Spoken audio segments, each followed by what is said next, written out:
This is Michael Popok, Legal AF, with breaking news about the creation by this right-wing House of Representatives of a select panel to investigate the weaponization of federal agencies. That means that this select panel, which is buried, its creation is buried in the rules package that is going to be passed on Monday, and is one of the things that McCarthy had to agree to, right? Had to agree to as a concession on bended knee, because he couldn't get the votes he needed. He had to agree to the creation of this panel. Its sole purpose, even though it says that it's a select committee under the Judiciary Committee, now gavelled by and led by Jim Jordan, no bigger election denier and a big lie promoter than Jim Jordan. Now he has at his disposal, in his arsenal, this select panel of 13 people that these right-wing MAGA extremists forced McCarthy to agree to in order for him to get the crown on his head and the gavel in his hand. So now, talk about a world turned upside down. The very same House of Representative members, Marjorie Taylor Greene, Biggs, Jordan, Perry, Gates, that you remember so well from January 6th, 2 years ago, as basically opening the doors and letting in all of the insurrectionists and the anti-patriots who were attacking our seat of democracy and trying to assassinate them while they held the door open effectively. Those same people, they're the ones that forced McCarthy to create a committee to fire back at democracy and to try to roil the Democrats and go after Joe Biden under this ruse, this rubric of investigate the weaponization, whatever that means, a made-up term, just like the big lie is a made-up concept, or the stop the steal, a made-up concept. It's just an excuse for them to haul in Merrick Garland, Christopher Wray, the head of the FBI, Mayorkas, the head of the Homeland Security, and put them through the ringer and be able to grandstand so they have nice little clips when they're running for office again in a year and a half. Now, I'm all for oversight, proper oversight. As long as you respect the co-equal branches of government, Congress has historically, since its creation, has the right, starting with George Washington, to investigate and provide oversight over the executive branch, including all of the agencies that report to the executive branch, including the Department of Justice. So conceptually, I'm okay with it because that's our constitutional republic. But I'm not okay with it being so transparently and cravenly political as a payback to the Jan 6 committee. Does anybody really think that Merrick Garland has gone off the rails and is just prosecuting innocent Americans and investigating them like, J. Edgar Hoover back in the day? Who believes that? No one believes that. Even on the Democrat side, Merrick Garland gets flack for going, quote unquote, too slow and investigating too little amount of people, not the other way around. But this is the theatrics, and this is the sloganeering and the performative art of the Republican Party. Create boogeymen where they don't exist. Create enemies of the state and of the people where they don't exist. Let's drag in, Fauci. We never liked Fauci. Let's bring him in here. Merrick Garland. Let's bring him in. The FBI and Mayorkas we don't like him at the border. Bring him in here. And let's do it under this broad mandate that is so broad, it's almost, you don't even know what their jurisdiction is, which is to review ongoing criminal investigations and anything about civil rights.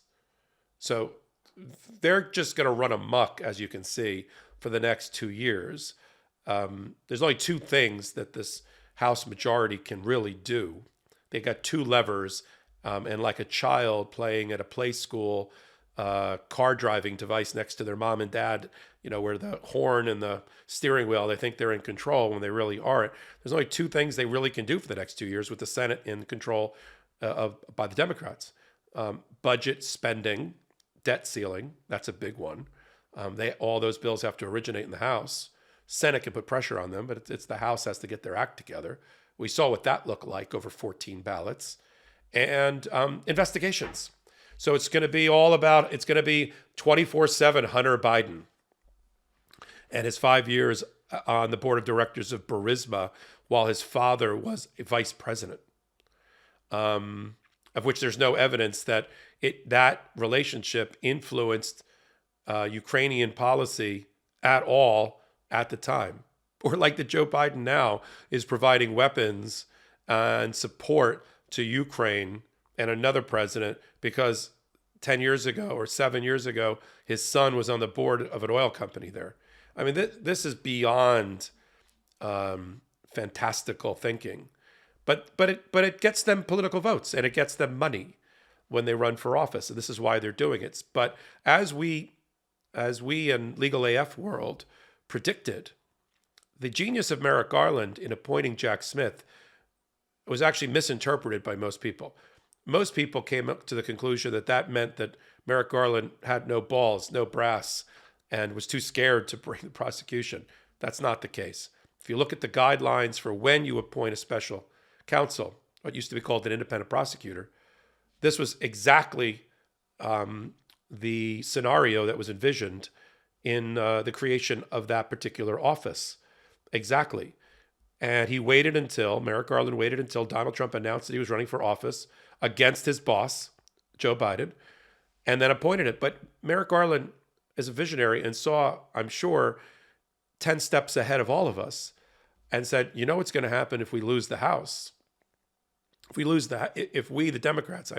Democrats lose the House, they're going to create a Jan 6-like committee on the Republican side who's going to try to investigate me, Merrick Garland, and try to influence the Department of Justice in doing its job and the FBI in doing its job. You already see the approach that the politicians are taking on the Sunday morning shows in claiming that the FBI has been taken over and co-opted by the left-wing, liberal, socialist wing of the Democratic Party.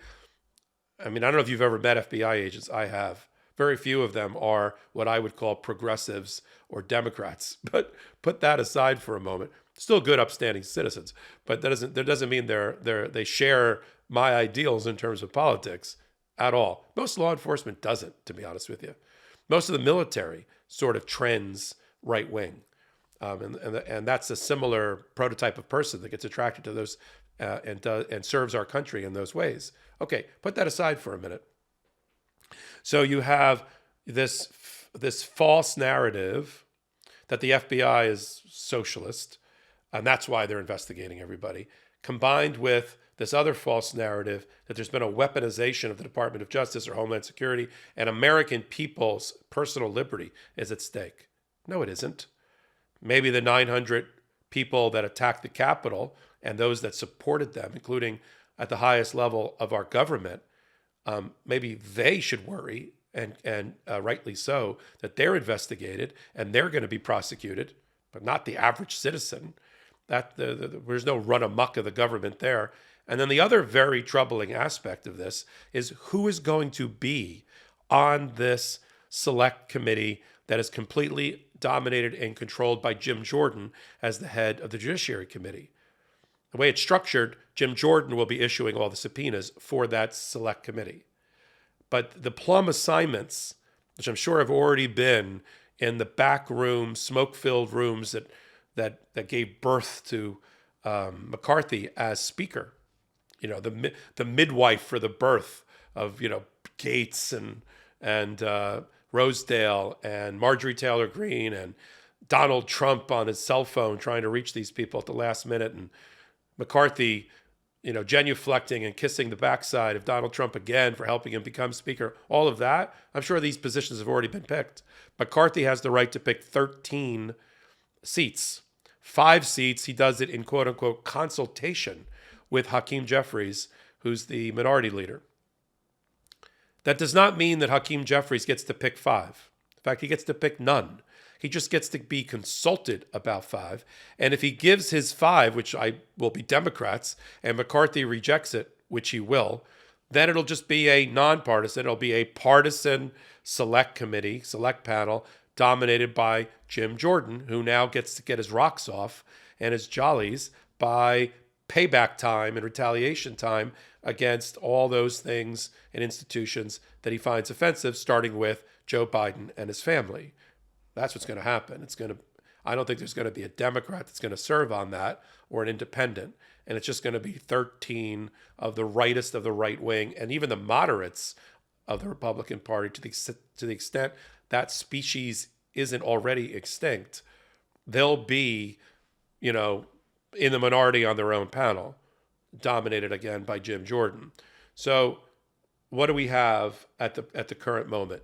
We have the formation, as a condition of McCarthy becoming the Speaker of the House, of a select committee under the control of Jim Jordan.